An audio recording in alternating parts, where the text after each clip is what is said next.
Buen día, hermanos. Qué privilegio es estar nuevamente con ustedes este domingo. Gracias a Dios que nos permite de alguna manera estar reunidos escuchando su palabra, escuchando la palabra de Dios y orando, cantándole a Él, ¿verdad? Cada vez que estemos aunque sea que algunas personas están viendo por las redes, eh, tomemos ese tiempo, siempre tengan sus Biblias ya preparadas, cante al Señor, ore al Señor y sabemos que las familias están escuchando en ese tiempo.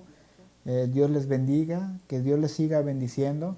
Hemos estado orando por la iglesia, conocemos que la iglesia, no solamente aquí en Cabo San Lucas, sino en todo lugar, está pasando por un tiempo difícil. Sin embargo, conocemos quién es nuestro Dios, conocemos que no hay algo que se escape de sus manos y en ese tiempo podemos alabarle a Él. Podemos alabarle y sabemos que Él escucha nuestra oración, que Él escucha la alabanza. Para comenzar, vamos a tener nuestra porción de las Escrituras en el libro de Colosenses capítulo 3 versículo 12 al 17. Abran sus Biblias.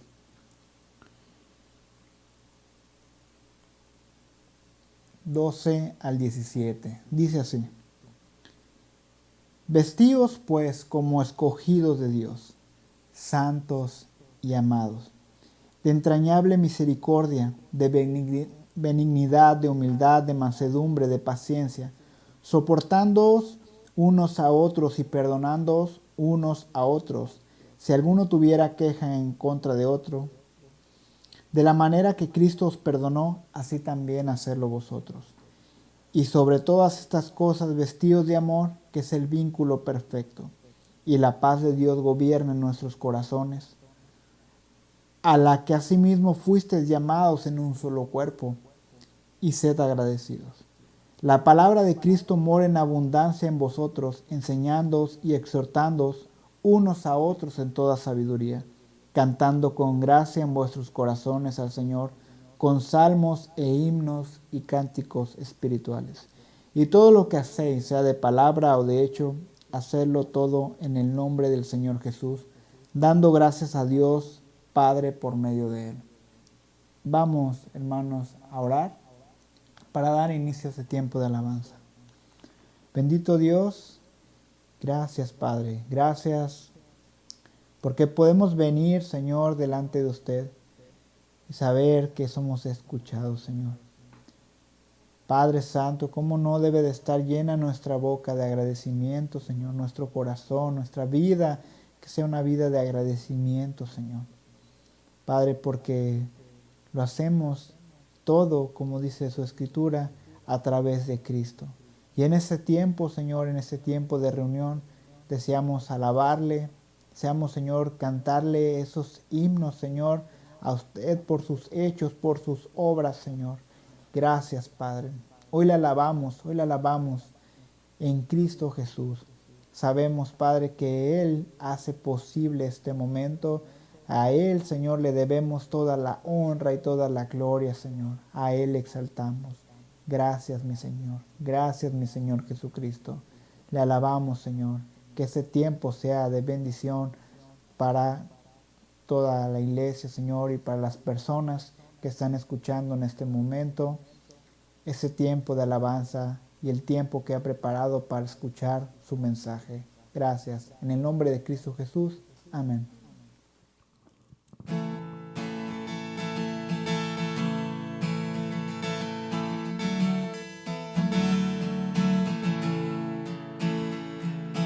Como un río su gracia fluye en mi ser, sobreabunda tu amor inundándome. Gracias, Cristo, libera.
Vamos a orar. Bendito Señor y Padre, gracias por este hermoso momento que podemos tener para alabarle. Hoy le adoramos por su grandeza, por su omnipotencia. Hoy, Padre, podemos admirar cuán grande es usted, cuán grandes han sido también las obras de sus manos. Y Señor, le adoramos, Padre, le adoramos, le damos gracias porque a través de su palabra le conocemos más, Señor. Cada día, Señor, podemos ir a sus escrituras y conocerle tal como nos lo muestran sus escrituras. Gracias, Padre. Hoy le alabamos, Señor. Alabamos su grandeza. Le alabamos como nuestro Dios creador.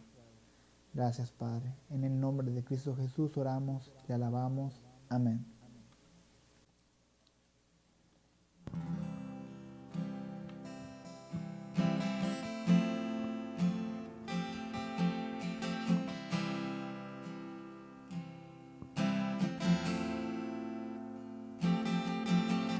¿Quién formó las olas al hablar? ¿Quién contó la arena en el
tesoros han perdido todo su valor, y en este mundo ya no encuentro más satisfacción. Es porque he probado y he podido ver a Cristo Jesús.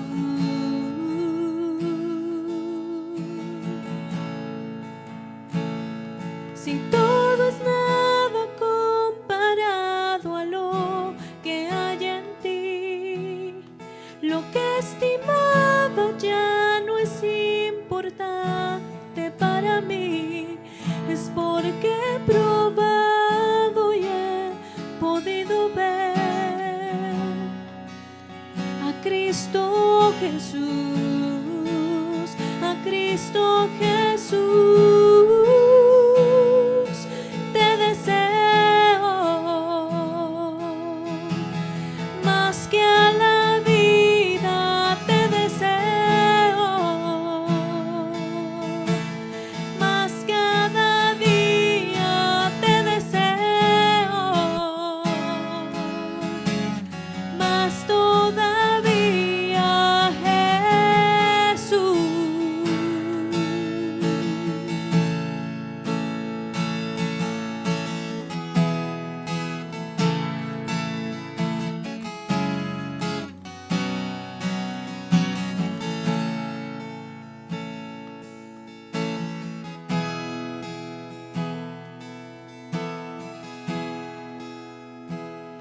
Si todo es nada comparado a lo que hay en ti, lo que estimaba ya no es importante para mí.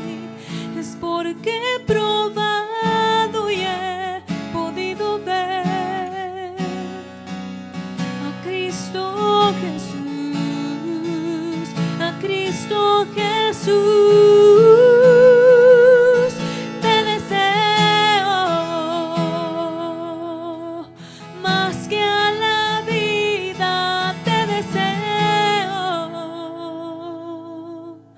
más todavía, te deseo más cada día, Jesús.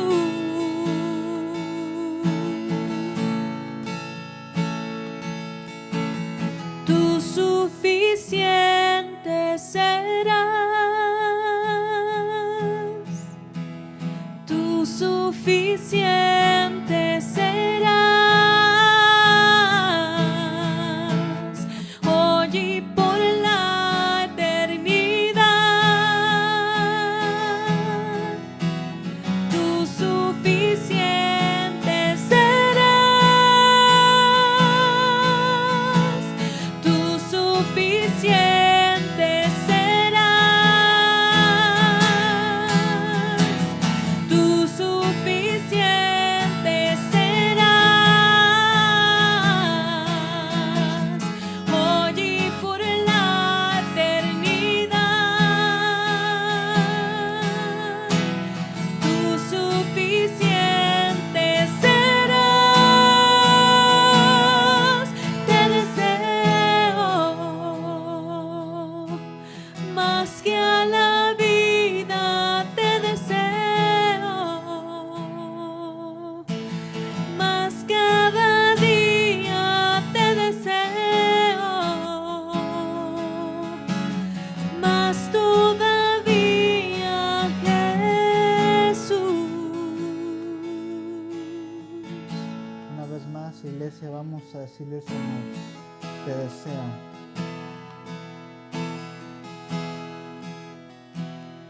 Y te deseo más que a la vida, te deseo más cada día, te deseo más todavía, Jesús.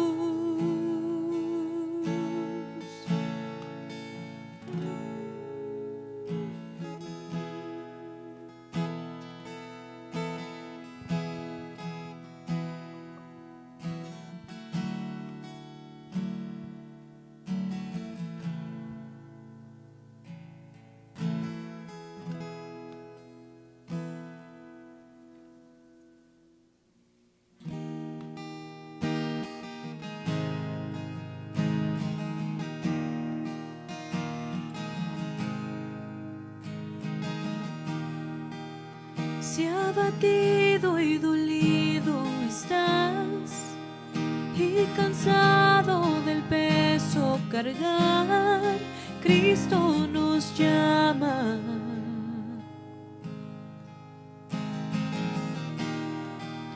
Si al final del camino estás sin saber hacia dónde mirar, Cristo nos llama.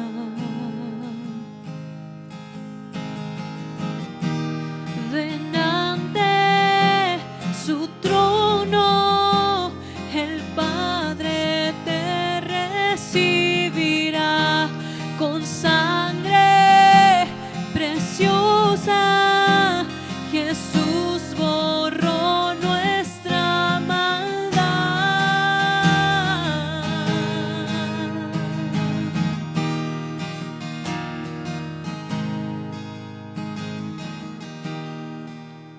Deja atrás tu vergüenza y pesar.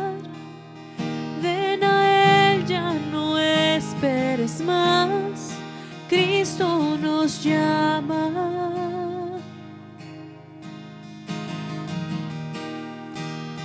Trae toda tristeza al altar. Nueva vida Jesús te dará. Cristo nos llama. Ven ante su trono, el Padre te recibirá con sangre preciosa. Jesús borró nuestra maldad.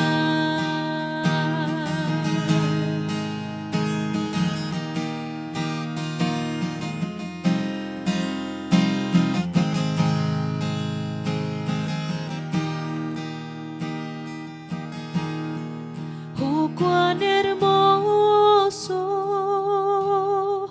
es nuestro Salvador. Canta aleluya, Cristo vive. Nadie es más grande, solo Él es Señor. Canta aleluya, Cristo vive. Oh, cuán hermoso es nuestro Salvador. Canta aleluya, Cristo vive. Nadie es más grande, solo Él es Señor. Canta aleluya, Cristo vive.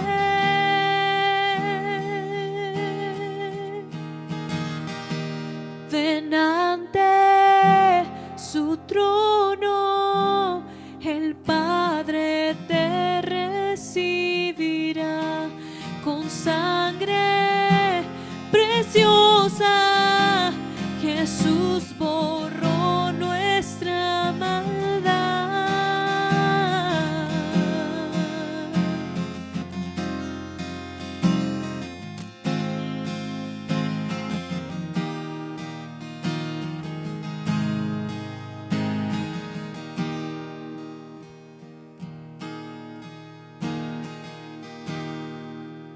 Hasta un día llegar frente a Él, de su amor a todos contaré.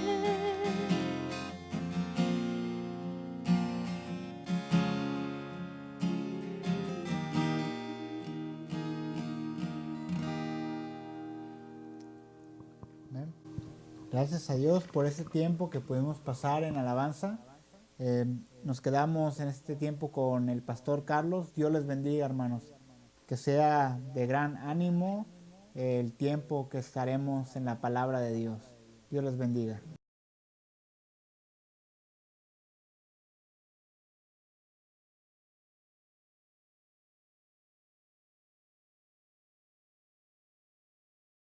días. Tenemos la publicación para el día de hoy y quiero iniciar en esta hora contándoles algo que ha sucedido o me sucedió recientemente. Seguramente si ustedes como yo, de las personas que de vez en cuando les gusta ver alguna noticia, especialmente ahorita donde las noticias nos están actualizando algunas cosas, datos importantes. Bueno, si ustedes como yo que ven las noticias, seguramente ha visto que la mayoría de las noticias tienen que ver con la situación de la salud o la situación económica. Pues dentro de una de estas noticias que yo vi respecto a la salud, hablaba de la rápida propagación de este virus de coronavirus y cómo estaba en aquel entonces, hace algunas semanas, cómo estaba llegando a muchos estados y cómo se estaba propagando muy rápidamente. Entonces, de vez en cuando me gusta ver en la parte de abajo los comentarios, las opiniones de las personas para ver su reacción ante estas noticias. Y encontré dos comentarios que me llamaron la atención.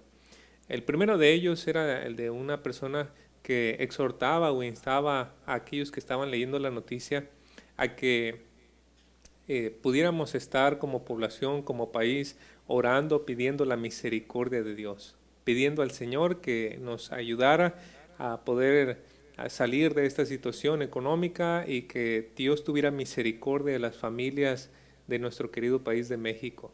Ese era uno de los comentarios, pero debajo de ese comentario estaba la reacción de otra persona y más o menos decía el comentario de esta persona: ¿de qué te sirve orar?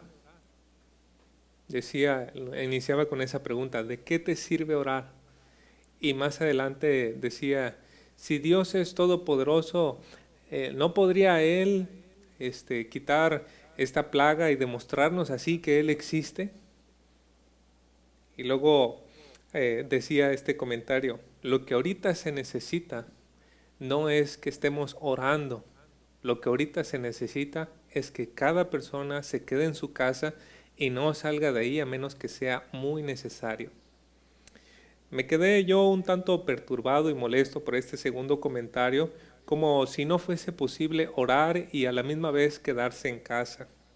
Pero no puedo ignorar que este es el pensamiento de muchas personas, especialmente jóvenes en estos tiempos, que creen que hay una división muy marcada entre lo que es la fe y la razón. Oye, vamos a hablar también como la ciencia. Creen que hay una división muy, muy marcada entre una cosa y la otra.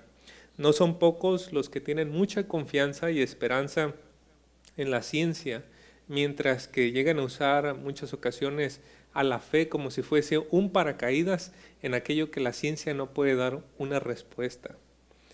Pero cuando nosotros vamos a la Biblia encontramos que no hay una distinción como tal.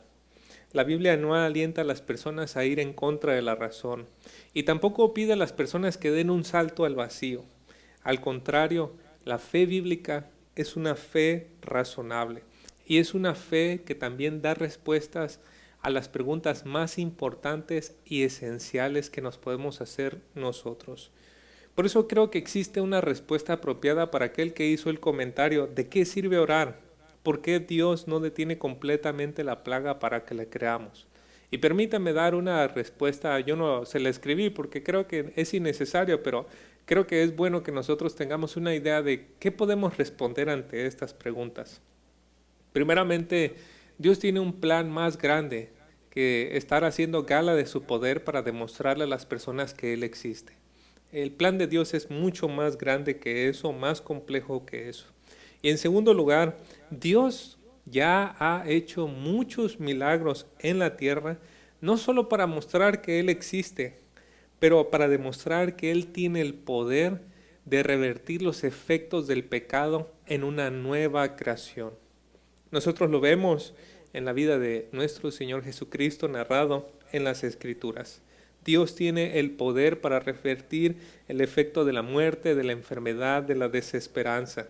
Y Dios ha prometido que Él va a traer su reino para llevar a cabo precisamente esto, revertir todos los efectos de la creación.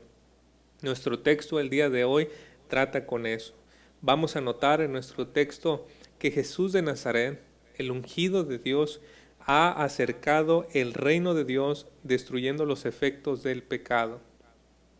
Y para eso vamos a tener en nuestro texto del día de hoy, Marcos capítulo 1, versículos 29 al versículo 34, es la sección para nosotros en este día. Y permítame leerlo si ustedes están en casa o donde sea que se encuentren y tengan una Biblia, por favor acompáñenme con su vista. Voy a leer en esta versión, Reina Valera, esta porción de la Escritura. En Marcos capítulo 1, versículo 29 al 34. Dice la palabra de Dios: Al salir de la sinagoga, vinieron a casa de Simón y Andrés con Jacobo y Juan. Y la suegra de Simón estaba acostada con fiebre, y enseguida le hablaron de ella. Entonces él se acercó y la tomó de la mano y la levantó, e inmediatamente le dejó la fiebre, y ella le servía. Cuando llegó la noche, luego que el sol se puso, le trajeron todos los que tenían enfermedades y a los endemoniados, y toda la ciudad se agolpó a la puerta. Y sanó a muchos que estaban enfermos de diversas enfermedades, y echó fuera muchos demonios, y no dejaba hablar a los demonios porque le conocían. Acompáñenme a orar para pedir la bendición del Señor a entender estas partes de las Escrituras. Padre Celestial, usted ha prometido que va a haber un día en que el pecado y todos sus efectos serán solo un recuerdo en nuestra mente, porque usted va a transformar todo el daño que ha traído el pecado y va a traer gozo y dicha. Sabemos eso, Señor. Sabemos que usted lo puede hacer porque ya hubo personas que vieron cómo sucedía. Vemos a los evangelistas, cómo ellos relatan del testimonio de muchas personas, cómo Jesús pudo hacer esto. Él es el Rey que ha venido a destruir todos los efectos del pecado, todo el daño que ha causado el pecado y los demonios sobre esta tierra. Y nos ha quedado ese testimonio para nosotros. Señor, ayúdenos a que esta verdad traiga a nuestro corazón paz y esperanza, no tanto en los adelantos científicos, que son buenos, Señor, lo sabemos, no en una vacuna, no en las voces de líderes científicos, pero Señor, que nuestra esperanza, gozo, esté puesto en lo que usted ha dicho y ha prometido. Ayúdenos, Señor, y guíenos mientras estamos leyendo su Escritura, y que su Espíritu Santo nos dé entendimiento, Señor. En el nombre de Cristo Jesús. Amén. Bueno, hermanos, para entender el significado de estos versículos que nosotros leímos en Marcos 1 del 29 al 34, es de vital importancia que nosotros entendamos un tema amplio que se desarrolla en las Escrituras. Ese tema es el tema del reino de Dios, y para fines explicativos tenemos que remontarnos hasta el principio para entender lo que se refiere con este tema del reino de Dios. Cuando Dios hizo al hombre y a la mujer, ustedes podrán recordar en Génesis 1 del 26 al 28, les dijo que ellos debían señorear sobre la creación, que ellos deberían ejercer dominio o juzgarla. Y eso abarcaba, esa orden abarcaba desde el simple hecho de cultivar la tierra hasta analizar y estudiar la última estrella del universo.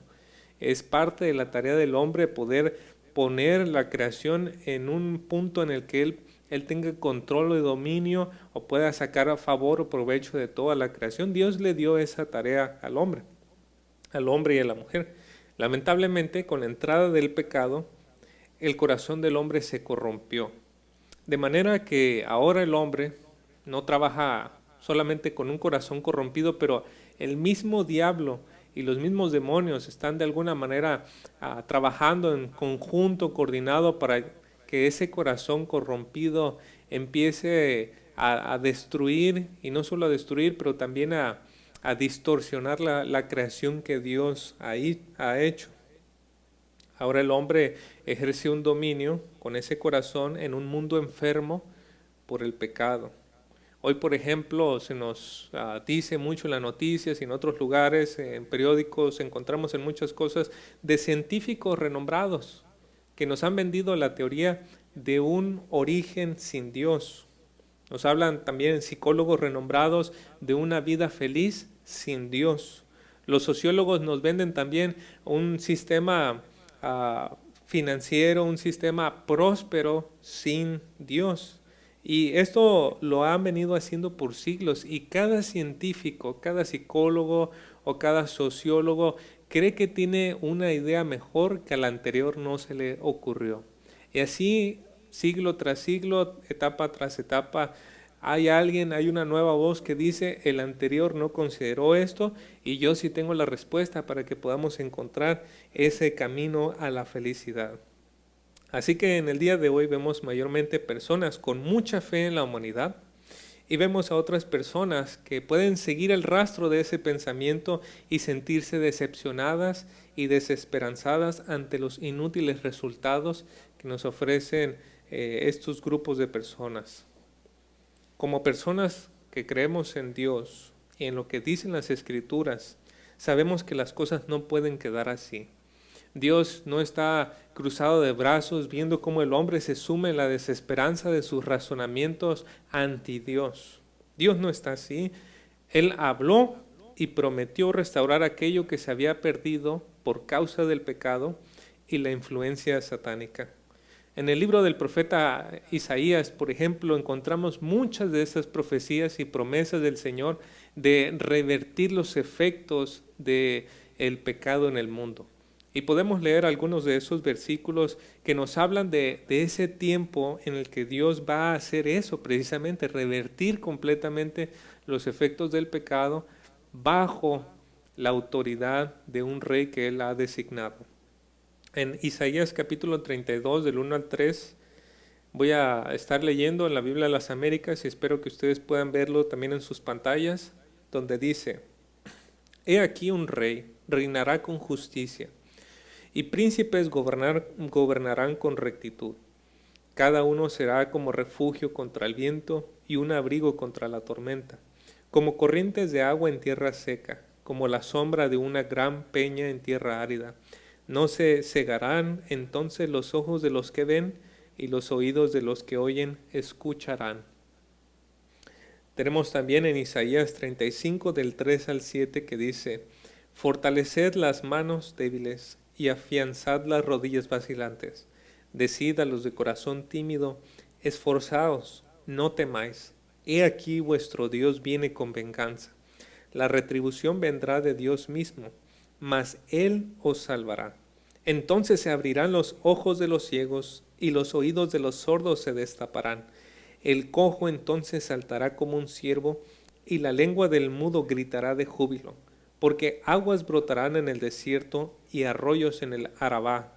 La tierra abrasada se convertirá en laguna y el sequedal en manantiales de aguas.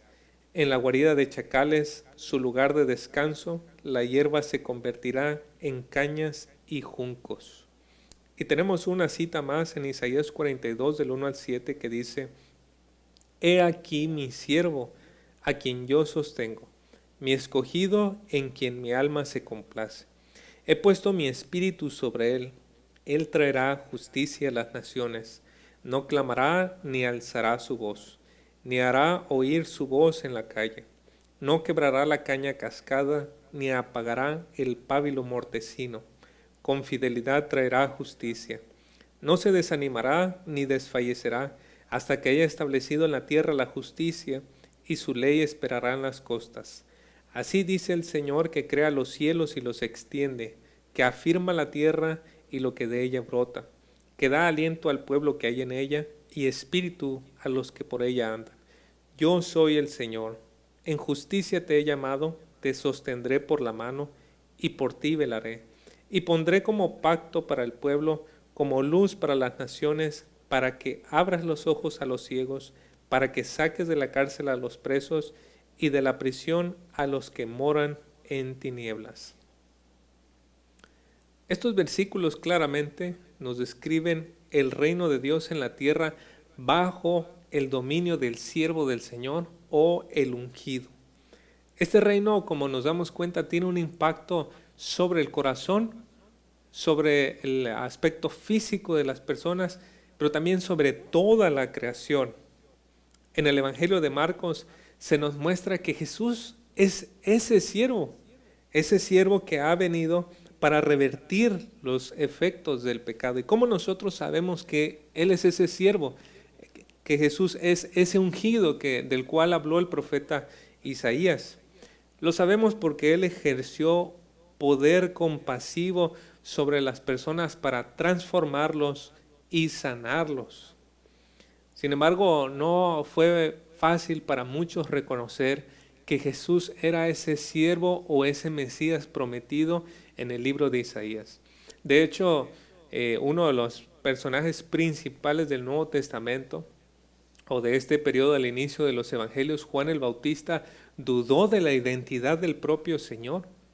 En alguna ocasión él mandó a preguntar por medio de sus discípulos, y podemos encontrar esto relatado en Lucas capítulo 7 del 20 al 22, y permítanme, también voy a leerlo para que ustedes vean lo que nos dice. Dice: cuando los hombres llegaron a él, enviados de Juan el Bautista, dijeron: Juan el Bautista nos ha enviado a ti diciendo: ¿eres tú el que ha de venir o esperaremos a otro?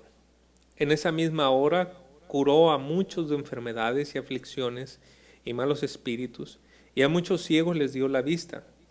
Y respondiendo él les dijo: id y contad a Juan lo que habéis visto y oído. Los ciegos reciben la vista, los cojos andan, los leprosos quedan limpios, y los sordos oyen, los muertos son resucitados, y a los pobres se les anuncia el Evangelio. Así que Juan el Bautista manda con sus discípulos a hacer la pregunta a Jesús: ¿eres tú el que ha de venir? ¿Eres tú ese Mesías que estamos esperando? ¿Eres tú el siervo de Yahvé que estamos esperando? Y entonces Jesús, no solo con palabras, pero con hechos, le dice que Él es el cumplimiento, y muy particularmente Jesús está hablando aquí de Isaías capítulo 61. Él es el hombre que venía a cumplir, el ungido de Dios que venía a cumplir con esa tarea. De modo que cuando veamos con mayor detalle lo que nos dicen los versículos en el Evangelio de Marcos capítulo 1 versículo 29 al 34, debemos entender que estas historias de la suegra de Pedro, como la de el pueblo que se reúne en la puerta de la ciudad, estas historias apuntan o nos guían a reconocer que Jesús de Nazaret es el Mesías que ha acercado el reino de Dios, destruyendo los efectos del pecado. Así que quisiera que veamos las historias, pero primeramente notar esto. En estas historias vamos a notar, en la primera historia, un toque personal del poder compasivo del Señor. Esto es lo primero que quiero hablar con ustedes. Aquí vamos a notar un toque personal del poder compasivo del Señor. Ahí en los versículos 29 al 31, volviendo a verlos, por favor, si tienen su Biblia, dice: al salir de la sinagoga vinieron a casa de Simón y Andrés con Jacobo y Juan, y la suegra de Simón estaba acostada con fiebre, y enseguida le hablaron de ella.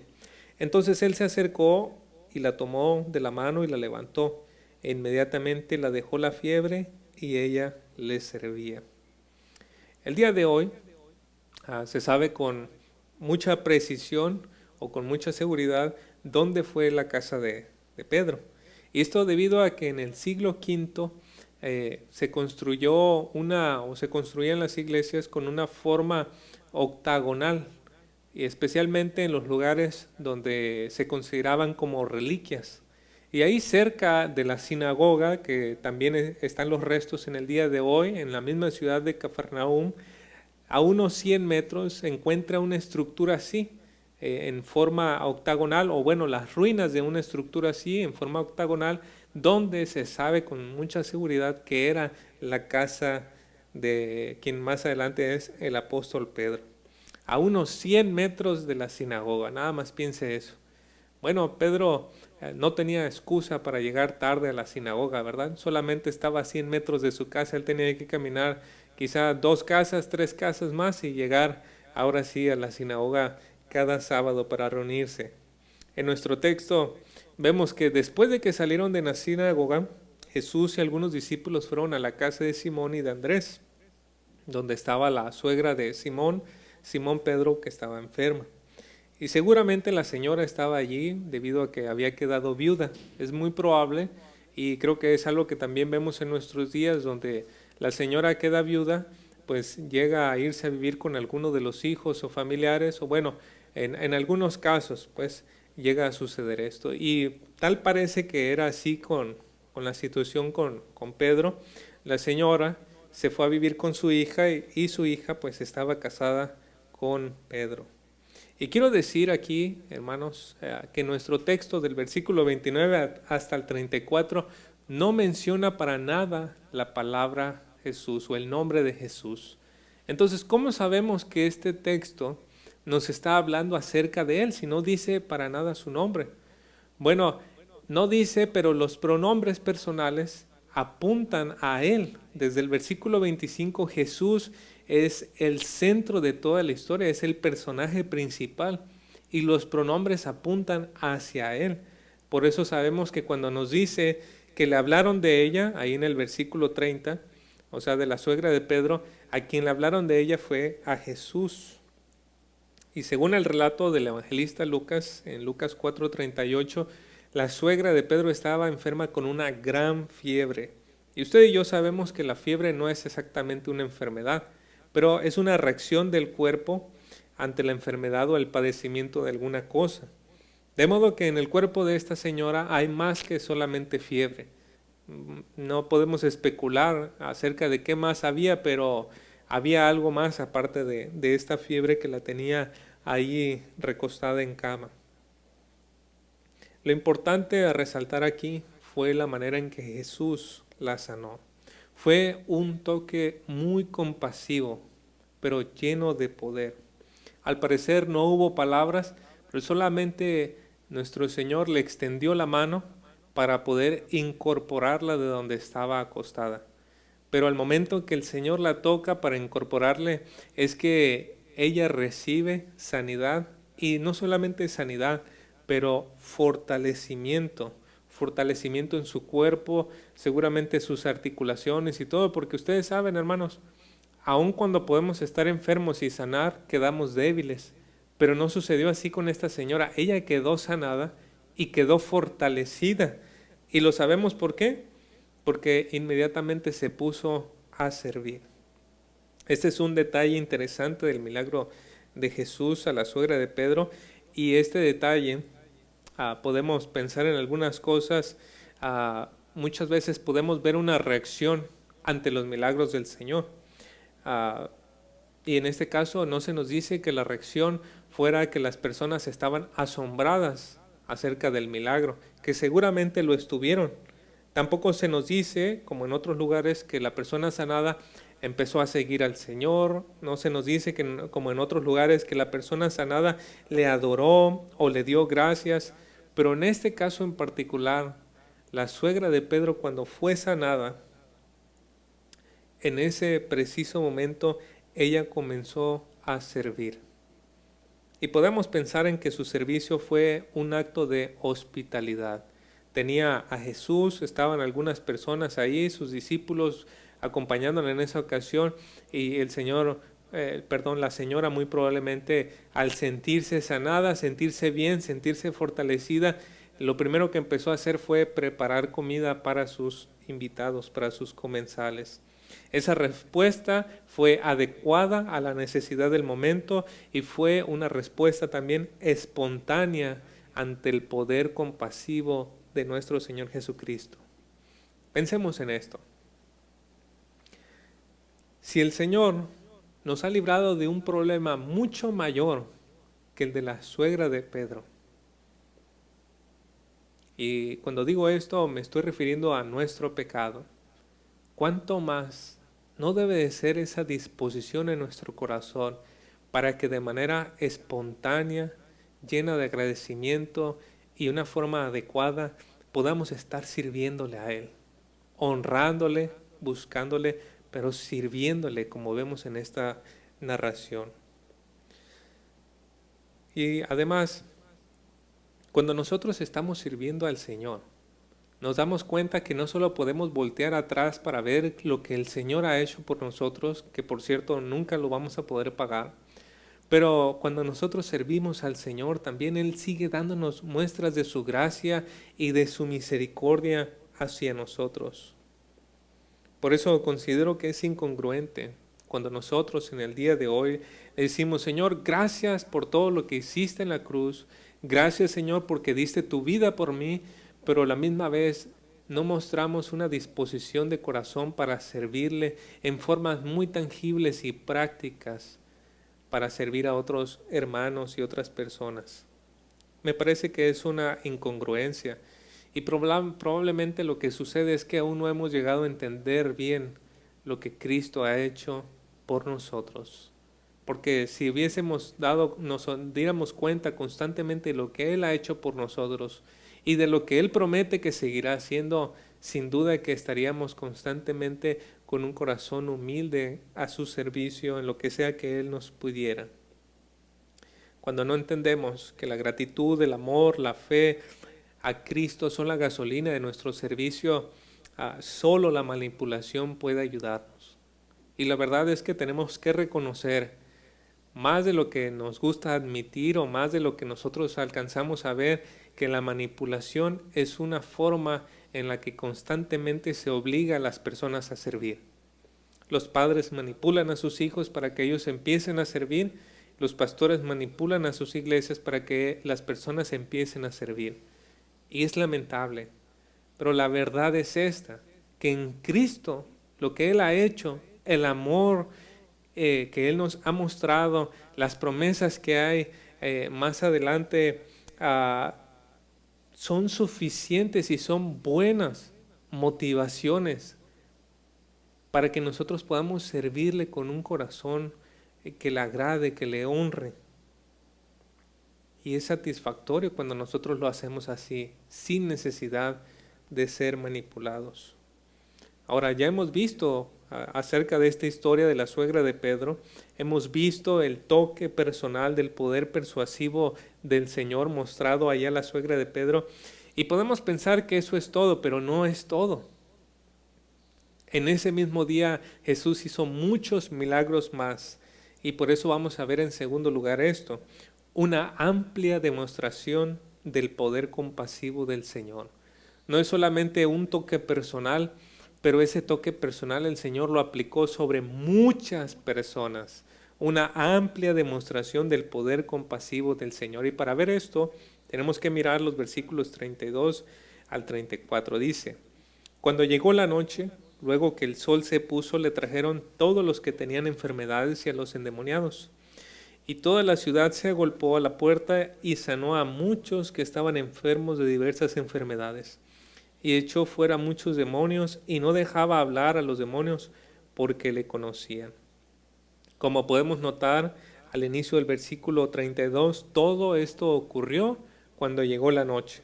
La gente esperó a que terminara el día de reposo, que es el día sábado, y como para los judíos los días terminaban cuando el sol se ocultaba, y ya una vez el sol que se ocultaba iniciaba el siguiente día. Entonces estamos hablando de que las personas en su forma de pensar llegaron el domingo en la noche. Entonces el domingo en la noche ellos estaban presentando, y como la casa de Pedro no era suficientemente grande para que Jesús pudiera atender a tantas personas, Jesús tuvo que salir a la puerta de la ciudad y allí en un espacio más amplio poder atender a todas estas personas. Lo sorprendente fue esa gran cantidad de gente que se juntó. Y ahí estuvo nuestro Señor atendiendo a las personas para sanarles, para liberarles también de los demonios que estaban sobre ellos. Y ese tiempo debió ser un tanto asombroso como escalofriante. Imagínense nada más en la escena, ya está oscuro, quizá algunas antorchas, un poco de fuego allí para iluminar el momento, pero persona a persona se iba acercando y Jesús iba dándoles este toque personal, amándoles y mostrándoles su poder, sanando a persona tras persona, y sin duda alguna con muchos gritos de demonios también en esa noche. demonios que estaban saliendo de la influencia sobre la vida de estas personas. Debió ser, como dije, una noche asombrosa, pero a la misma vez escalofriante si uno estaba de lejos mirando todo lo que estaba sucediendo allí. Y en esa noche, solo nuestro Señor despachó a más personas sanas a su casa de las que un hospital lleno de médicos puede despachar en una sola noche. Mucha gente regresó a su casa contenta, feliz y con sanidad en sus cuerpos y corazones. De esta manera Jesús mostró que Él es el Mesías que ha acercado el reino de Dios, destruyendo los efectos del pecado. Y finalmente ahí en el versículo 34 encontramos que Jesús callaba a los demonios. Esta es una característica muy particular en el Evangelio de Marcos, donde Jesús está constantemente callando a los demonios. Algunos le han llamado a esto el secreto mesiánico, como si Jesús tratara de callar a los demonios debido a que ellos están dando una identidad falsa acerca de Él. Sin embargo, no es así cuando nosotros nos adentramos en lo que dicen las Escrituras. No es así. Jesús callaba a los demonios porque no quería que las personas reconocieran su identidad basadas en el testimonio de los demonios. Solo piénselo y tiene sentido. ¿Por qué las personas tienen que creer en la identidad de Jesús por la boca de las palabras de los demonios? Pues no queremos eso porque no es un buen fundamento para poder reconocer quién es Cristo. Entonces, Él, nuestro Señor, los callaba. La gente tenía que mirar a Jesús, tenía que mirar su vida y sus obras, y a partir de eso llegar a la conclusión de que Él es el Mesías, y no por lo que los demonios dijeran.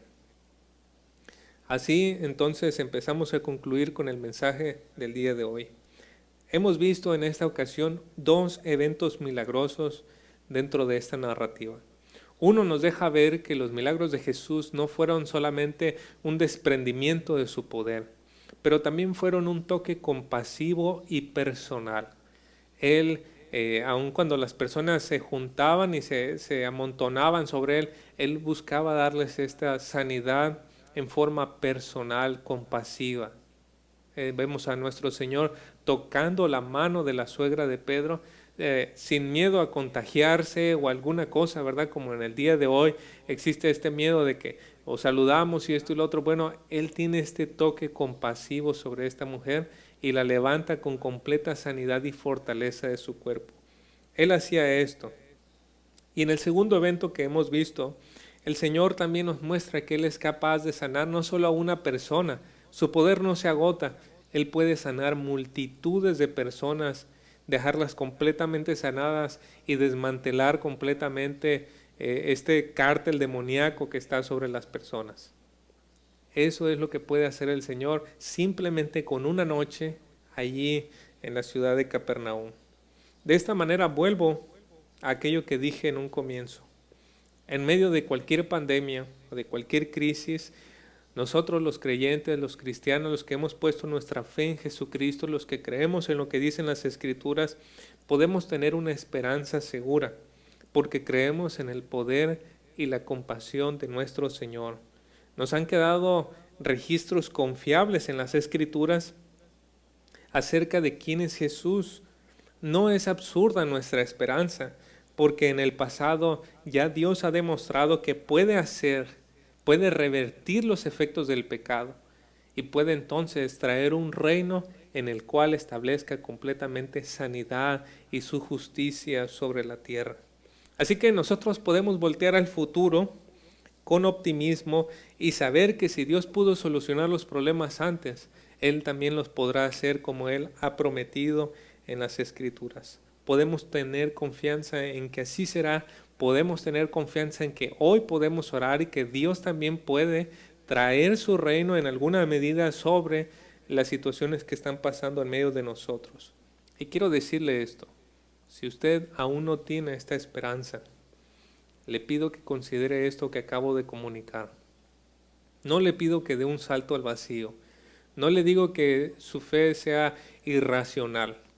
Usted acaba de ver lo que dicen las Escrituras, la evidencia histórica, y usted puede ver ahí a través de testigos confiables lo que Jesús hizo. Lo que le pido es que usted vea estas evidencias y pueda y se dé cuenta de que en Cristo hay un Salvador confiable, hay un Señor, hay un Rey, hay un Mesías que va a venir para traer completamente su reino sobre nosotros. Es razonable esta esperanza y yo le animo a que la considere. Así que en vista de la compasión y el poder que Jesús mostró, a fin de señalarnos el reino que Él traerá, quiero exhortarles en este día a que pongamos nuestra mirada y esperanza en Jesucristo. Pongamos nuestra mirada y esperanza en Jesucristo.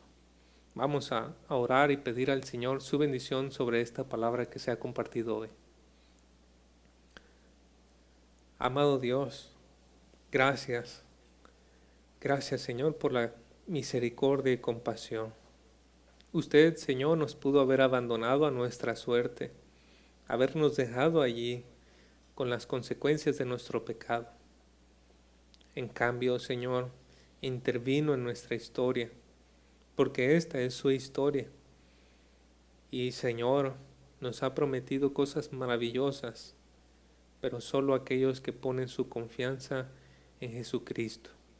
Oramos, Señor, que usted use este mensaje para tocar el corazón de algunos o de muchos, Señor, para que su esperanza esté puesta en Jesucristo. Bendiga, Señor, esta palabra en nuestros corazones. Y, Señor, traiga a nuestros corazones también la paz y el consuelo que hallamos en esto. Que quizás, Señor, orando no llegue a traer, o no llegue usted, o no sea su voluntad en este momento, quitar completamente lo que estamos viendo. No importa, Señor, porque de todas maneras sabemos que habrá un momento en el que no nos tendremos que preocupar de esto. Gracias, Señor, por todo, en Cristo Jesús. Amén.